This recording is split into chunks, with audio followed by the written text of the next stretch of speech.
Du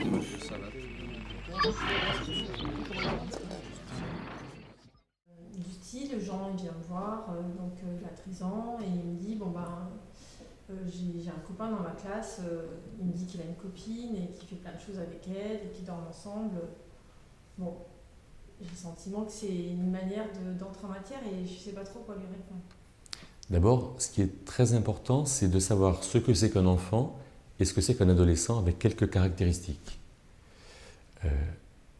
Pour moi, on est enfant de la naissance à la puberté. Et on est adolescent de la puberté jusqu'à ce qu'on quitte papa et maman. Pourquoi? Parce qu'à la puberté, on devient capable de donner la vie, sexuellement, et on devient capable de donner la vie psychologiquement. À la puberté, l'enfant devient cet adolescent qui rentre dans un projet personnel. L'enfant, c'est un peu comme une éponge, il prend tout chez les parents. Le modèle parental, c'est Dieu. C'est-à-dire qu'en fait, les parents sont Dieu pour l'enfant. Et l'enfant, il voit ses parents et il retient tout, en fait. Il s'imprime de tout ce que sont les parents, et après, pendant l'adolescence, il va le reproduire. Si c'est pas bon, il va se faire mal, et du coup, il va souffrir, en fait. Mais si c'est bon, alors il va faire des bonnes choses. Donc, on ne parle pas de la même manière à un enfant qu'à un adolescent. Alors, je continue un peu dans cette réflexion. L'enfant, si les parents ne lui disent jamais non, alors il ne va pas apprendre à obéir. Moi, il y a des parents qui me disent mes enfants ne sont pas obéissants. Le problème, c'est que ce sont des parents qui ne savent pas dire non. Ce n'est pas que les enfants ne sont pas obéissants, c'est qu'à l'enfant, il faut lui dire non. Et quand on dit non, c'est non. L'adolescent, par contre, c'est quelqu'un qui va mettre en œuvre donc, tout ce qu'il va faire. C'est quelqu'un qui va mettre en œuvre de manière personnelle. L'adolescent, il faut que les parents l'aident en disant « mais là, tu vas te faire mal ». C'est plus le moment de dire oui ou de dire non. C'est le moment de canaliser. L'adolescence, c'est un moment très très différent. Jean, 13 ans, qu'est-ce qu'il a comme instinct, en fait? L'instinct de l'adolescent, c'est l'instinct grégaire, c'est l'instinct du troupeau. En fait, les adolescents, ils ont tout à découvrir. Pour l'adolescent, tout est nouveau. Bien sûr, les relations garçon-fille, la sexualité, l'usage de l'argent, la sociabilité, la réussite à l'école, la question de responsabilité, de créativité, tout est nouveau pour l'adolescent. L'adolescent, il est vachement embarrassé. L'adolescent, son corps se transforme. On voit vraiment que, pour la fille, bien sûr, avec la poitrine, ou avec les hanches, ou avec le visage, mais pour le garçon, il prend des mains, des grosses mains, il est embarrassé, il fait mal, quand il chatouille, il fait mal, etc. Il est embarrassé, l'adolescent. Et donc, l'instinct grégaire, c'est ce qui le protège. Pourquoi cet adolescent, il veut porter les mêmes chaussures que ses copains? C'est parce qu'en fait, comme il n'est pas sûr, en fait, d'être dans une identification, ça le protège terriblement.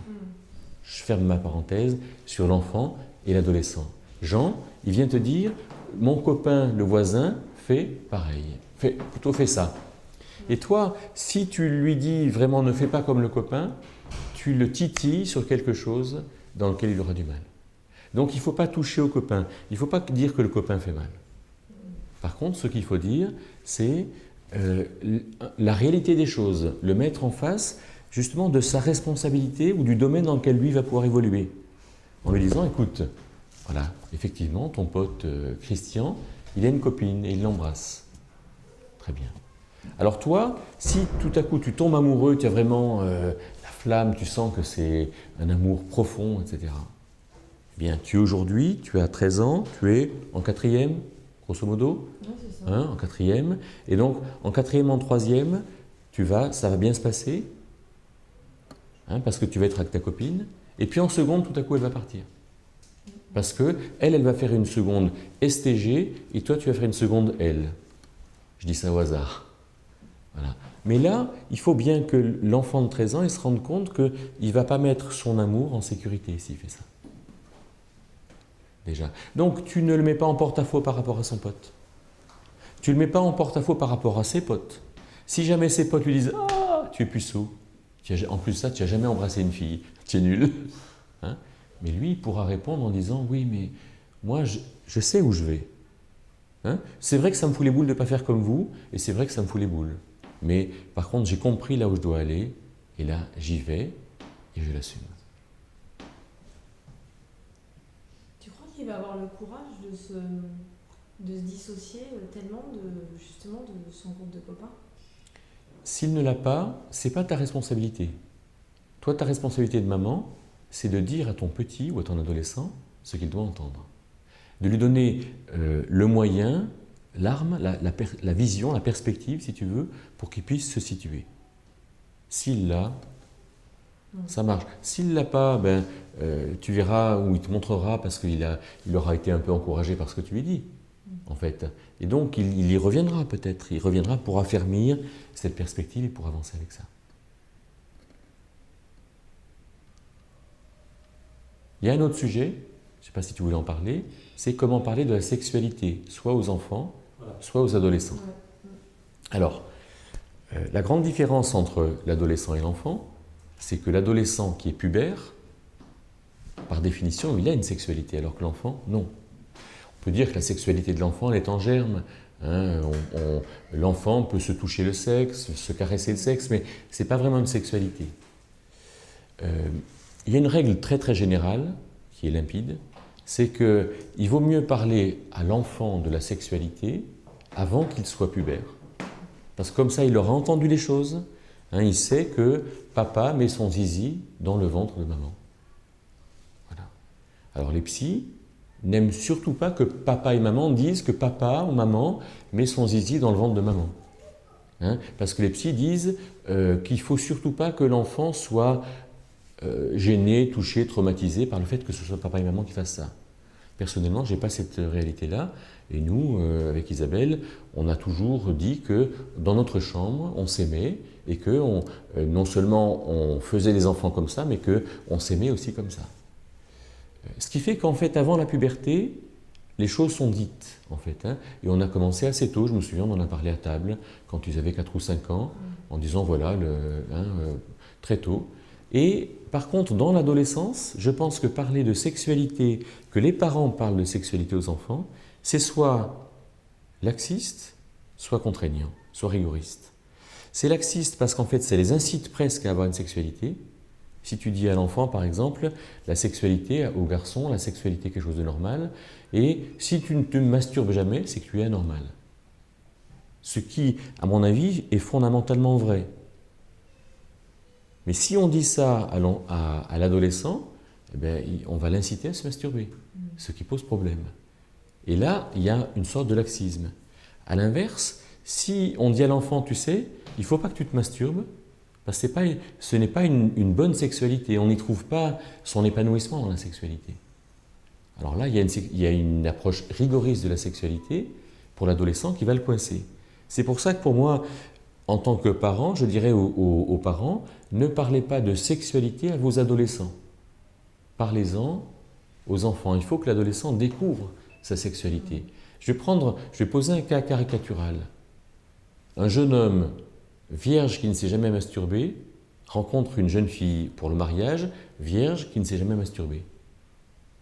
Eh bien, logiquement, je ne sais pas comment se passera la nuit de noces. Ça risque d'être terrible. En fait, parce qu'ils ne connaissent pas leur corps. Et donc, je dis que la masturbation, c'est ce qui fait partie de la découverte de soi. Et il faut qu'on vive cette découverte-là et que pour l'adolescent, on puisse dire à l'adolescent, si jamais il nous dit « j'ai entendu dans une rencontre que je pouvais me masturber », alors qu'on lui dise « mais c'est la découverte de ton corps, mais n'en sois pas esclave. Hein, connais-toi ». Et c'est vrai que c'est quelque chose dans un sens de normal. Mais tu crois que dans la réalité, les adolescents, ils vont venir te parler de ça? Moi, les miens, ils ne viendraient pas du tout m'en parler. Hein. Tu as raison, les nôtres ne sont pas venus, mais si jamais l'adolescent vient, tu ne vas pas lui dire « tu n'aurais pas dû m'en parler ». Hein, voilà, je veux dire que plaçons-nous dans un cadre ouvert dans lequel les choses peuvent se faire et nous ayons du recul là-dessus pour avoir une argumentation. Je te dis ça parce que j'ai l'impression que justement, avant le stade pubère, on peut en parler aux enfants. D'ailleurs, Jean, dans ce cas-là, aura peut-être une oreille attentive, parce qu'il est plus grand, mais il a plutôt tendance à être très pudique, et donc à fuir plutôt ces questions-là, enfin, avec ses parents, je pense. La pudeur n'est pas forcément une pudeur qui touche à la sexualité, Là, ou qui touche à l'amour, mais ça peut être une pudeur qui touche à un sujet qui reste quand même tabou. Moi, je crois, Tu vois? C'est-à-dire qu'à la difficulté de parler du sujet, c'est pas qu'il n'ait pas besoin d'en parler. La pudeur, c'est pas que... Tu comprends? Hein, voilà. Je veux dire que il faut peut-être quelquefois parler des choses assez ouvertement. Si les enfants en parlent en retour, c'est bien. S'ils n'en parlent pas, c'est bien. Les plus jeunes en parlent, ils viennent avec des questions souvent. Et ils sont assez attentifs. Oui, et candide, simple, les choses viennent. Oui. Oui, surtout si les parents l'envisagent comme ça. Par exemple, avec Isabelle, on a fait une formation au mariage, dans laquelle il y avait notre fille, notre futur gendre. Bon, ça montre qu'il y a de la simplicité, qu'il y a de la confiance, qu'on peut parler des choses. On n'a pas parlé, par exemple, trop en détail de techniques sexuelles, mais quand même, on les a nommées. Hein, et donc, ça montre qu'on peut parler avec nos enfants, mais qu'on sent chez nos enfants, en fait, cette disposition ou disponibilité qu'ils ont à parler. Mais cette disponibilité, elle provient aussi de la simplicité des parents. Si les parents sont gênés, alors il faut qu'ils se donnent les moyens de prendre du recul par rapport à ça. Alors moi, j'ai une autre question à te poser, c'est que parfois les enfants sont amenés à rencontrer la sexualité de manière justement trop tôt, ou une sexualité qui peut être du type image pornographique. Donc, ils sont pas nécessairement dans ces questions-là à l'âge qu'ils ont. Je pense par exemple 6 ans, 7 ans. Et dans ce cas-là, comment faire avec eux? Parce que y a une forme de traumatisme. Enfin, moi, je l'ai expérimenté comme ça chez un de mes enfants. C'est-à-dire qu'en fait, du coup, la sexualité, c'est sale. Enfin, lui, il l'a exprimé comme ça. Il l'a exprimé comme quelque chose de... Ouais, il a utilisé des mots comme horrible, dégoûtant. Voilà. Et donc, il était très gêné. Donc, mais en même temps, à 6 ans, peut-être que c'était... Enfin, il me semble que c'est pas l'âge où il aurait dû être confronté à ce type d'image. Donc, du coup, c'est... Voilà. Moi, c'est vrai que j'ai pas trouvé que c'était très simple. Est-ce que... Je vais te poser une question qui peut-être à laquelle tu ne pourras pas répondre.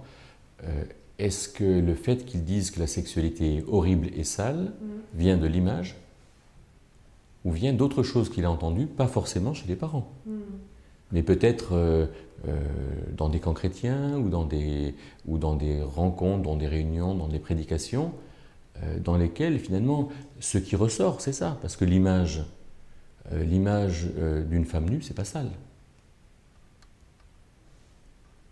La sexualité, elle n'est pas sale. D'où vient le fait que l'enfant dise que la sexualité est sale?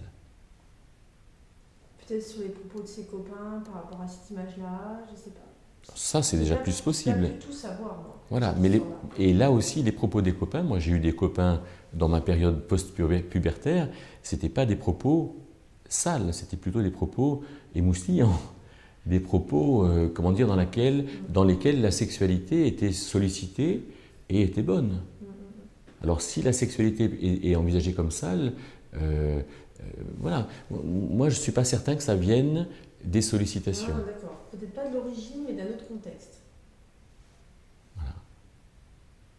Par ailleurs, les enfants pour lesquels la sexualité a été toujours camouflée, avec vraiment aucune manque de pudeur, risquent d'être aussi des enfants qui sont bridés dans ces réalités-là. Je pense par exemple, là je ne rentre pas dans la théologie, mais dans la Genèse, dans le livre de la Genèse, par exemple, ces enfants qui étaient avec ces femmes qui étaient complètement habillées à l'oriental, hein, et où on entend par exemple que Isaac aimait beaucoup sa maman, il était fils unique, etc. Et que quand sa maman est morte, alors il a pris une femme. Et il est dit même je crois que c'est dans la Genèse, hein, au chapitre 24 ou 26, qu'il s'est consolé avec Rebecca par rapport à sa mère. Alors là, je me dis, waouh, quelle bride, quelle Au contraire, attention à l'idéal qu'on va donner à nos enfants. Non, l'idéal qu'on donne à nos enfants, c'est mon fils, c'est beau d'aimer une femme. Mon fils, moi qui suis ta maman, je ne suis pas là pour te garder et je n'aurai pas de dépression nerveuse quand tu quitteras la famille. Au contraire, c'est beau. Et c'est beau que tu apprécies en fait le corps de la femme et que tu vois qu'il est beau, qu'il est doux, et qu'un homme aime en fait aller dans ce sens-là. Il ne faut pas qu'il attende que sa mère meure, quoi.